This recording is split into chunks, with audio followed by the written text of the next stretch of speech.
अथी हैं, वो क्या बोलते हैं, वो तांत्रिक हैं, तंत्र मंत्र करेंगे कुछ? उनको बताइए कि तंत्र मंत्र कीजिए कि उनके रहते हुए कहाँ भाजपा, कहाँ राजा भोज, कहाँ भोज ये की बात करते हैं। कहाँ भाजपा जो दुनिया की सबसे बड़ी पार्टी है और एक क्षेत्रीय दल इस तरह की बात करे तो हम लोग उसका जवाब बहुत ज़्यादा नहीं देंगे।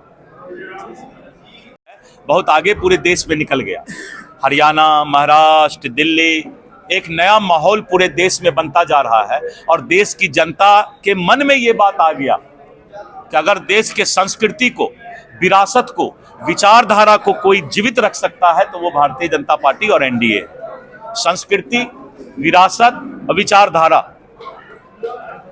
अब मुगलसराय स्टेशन नाम नहीं चलेगा, अब पंडित दीनदयाल उपाध्याय स्टेशन का नाम होगा। जिस मुगल ने हमारे बहु बेटियों का इज्जत लूटा, आज 75 साल से हम उसी के नाम पर स्टेशन चला रहे हैं। अंग्रेजों के नाम पर हम जो है अपना रोड चलाते हैं। अब अंग्रेजियत और मुगलियत इस देश में नहीं चलेगा।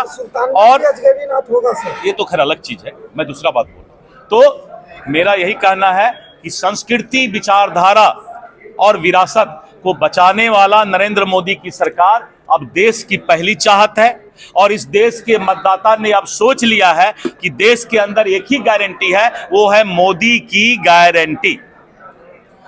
मोदी की गारंटी पर लोग विश्वास करते हैं। आपने देखा कि भूपेश बघेल झूठा वादा करके सरकार बना लिया था छत्तीसगढ़ में, लेकिन जब इलेक्शन आया तो फिर उसने बहुत लंबी लंबी मां बहन को ये कर देंगे, महिलाओं को ये कर देंगे, केंदू पत्ता को ये कर देंगे, इसका सब्सिडी बढ़ा देंगे धान का, लेकिन छत्तीसगढ़ के लोगों ने विश्वास किया मोदी के गारंटी पर। इसीलिए अब जो है मुफ्त बांटने वाले गुरु का चेला, गुरु भी साफ, केजरीवाल भी साफ, और बिहार में उनका चेला अब नया नया दे रहे हैं सिगुफा कि हम माई बहन योजना चला देंगे, तो हम बिजली मुफ्त दे देंगे। जनता जानती है कि डंडा लेके जनता खड़ी है कि सिर्फ मोदी की गारंटी इस बिहार में चलेगी और कोई गारंटी नहीं चलेगा, क्योंकि दिल्ली, हरियाणा, महाराष्ट्र और छत्तीसगढ़ ने, कभी भारत के नक्शा को देखिए तो आपको तब दिखाई पड़ेगा कि बीजेपी और एनडीए का क्या हाल है। कहीं कहीं इंडी गठबंधन दिखाई पड़ रहा है,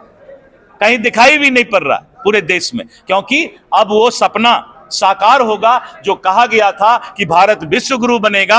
एक स्वामी विवेकानंद थे, एक दूसरा विवेकानंद को भगवान ने भेजा है और वो नरेंद्र मोदी जी हैं। और नरेंद्र, विवेकानंद जी का भी दूसरा नाम नरेंद्र था और एक दूसरा नरेंद्र इस देश में भगवान ने भेजा है। भारत विश्व गुरु बनने की ओर चल चुका है, अब इसको कोई रोक नहीं सकता है। बहुत बहुत धन्यवाद, फिर मिलते रहेंगे।